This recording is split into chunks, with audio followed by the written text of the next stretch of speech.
Ask you about your experience with the Tales of Cocktails CAP program. It was intense. It's basically a mentorship program set up by Tales of the Cocktail called the _ʟᴇዀ program.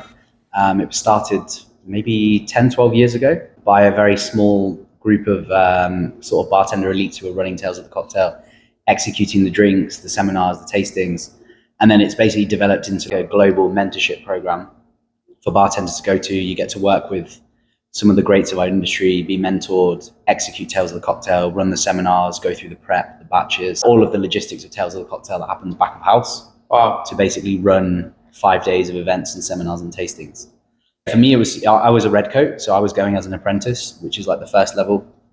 So I had a mentor above me. You have a red coat, a grey coat, a black coat and a white coat. That's like the hierarchy. So above me was a grey coat who was my mentor, and then a black coat who was in control of my platoon or squad. And it was great. It was my first time in New Orleans, my first time at Tales, which already is a crazy environment to be in.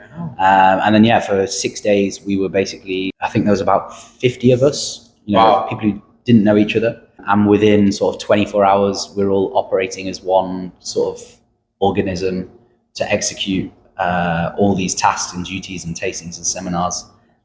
So yeah, it's a beautiful thing to see, because you go from like everyone doesn't know each other, and then within a day or two, you're all working together like an oil machine, because you're following like the systematic approach of how they batch, how they distribute drinks, how they set up the seminar rooms. And yeah, you just become this machine basically, and you just spend 5 days at Tales running around, doing crazy amounts of prep and batching, but also having the best time ever, meeting people, listening to seminars, listening to talks, tasting great drinks, tasting great liquid. And then there's a few good parties after as well.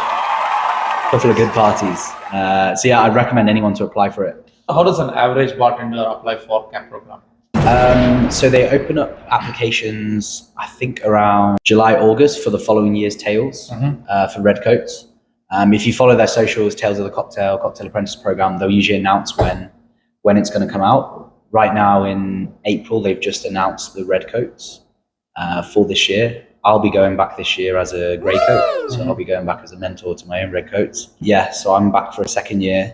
But you basically apply, it's very unbiased, so it doesn't matter who you are, where you work, where you're from, how many years experience you have. They don't care about any of that.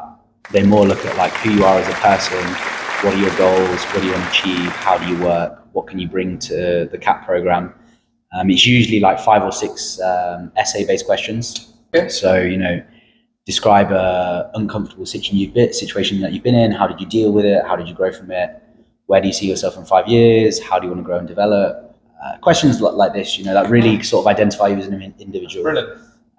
Whereas they're not trying to separate you, for which bars have you worked in, what cocktail competitions have you won. Like, they don't care about any of that. It's very much about who you are. Guys, this is brilliant. Now, you guys definitely have to apply for one of those experiences, a lifetime experience, I call them. It's tremendously amazing. Yeah, I'd recommend anyone to apply for it. It's a great experience, great exposure. And not many people from the Middle East have applied. Yeah, I think I was the first ever CAP from the Middle East. So before you went there, we never knew there was something existing like that. Yeah. So that's why one of the reasons why I said that I had to ask you this question. Wait. Yeah, we needed more Middle East representation. So yeah, guys, get applying. Let's apply. Let's go there. It is once in a lifetime experience, right? This money cannot buy experiences. Yeah, I was applying for 4 years as well. I didn't get selected the first year. I was applying for 4 years. So again, this was about rejection. How do you face the rejection? Yeah, I just took it on the chin. It's, I mean, I knew, because they have around 600 or 700 applicants every year, of course, and they only select 30 or 40. So you already know. I knew a lot of people apply, so I knew that there was a heavy chance I'm not going to get through. So I think on my 4th year of applying, I got accepted. Exactly. Consistency wins the race, guys. Yeah. Awesome. You just have to stay true. That's awesome. Great to know. Cheers, Glenn. Thank you so much for your valuable time, and it means a lot for me and the bartenders out there.